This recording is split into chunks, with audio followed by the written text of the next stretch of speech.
समोर जे आव्हान आहे, राजकीय आव्हान आहे, त्याकडे कसं बघता आणि त्याच्यावर मात करून पुढे जाण्यासाठी मतदारांना काय आवाहन कराल?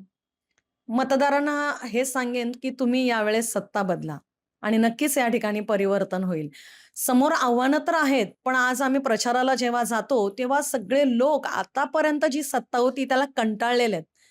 ते नको म्हणतायत. या लोकांनी आमच्यासाठी काय केलं म्हणून आम्ही परत त्यांना निवडून दिलं पाहिजे आणि त्यांना आता कळलेलं आहे, की आपल्या केंद्रामध्ये जे आहे, ती आपली बी सरकार आहे.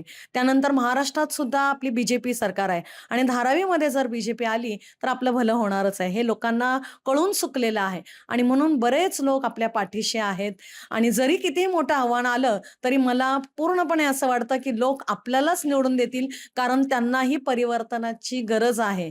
त्यांनाही असं वाटतं, की बस झालं आता बस. या लोकांनी आमच्यासाठी काही केलेलं नाहीये. आता आपल्याला सुधारायचं आहे. कारण मुंबई इतकी सुधारत चाललेली आहे. आज लोक 5 मिनिटामध्ये दादरला पोहोचतात. मेट्रो आहे जवळ. तर इतक्या सगळ्या गोष्टी मुंबईमध्ये बदलतायत, तर धारावी का नको बदलायला? आणि म्हणून नक्कीच लोक मला निवडून देतील, ही मला आशा आहे.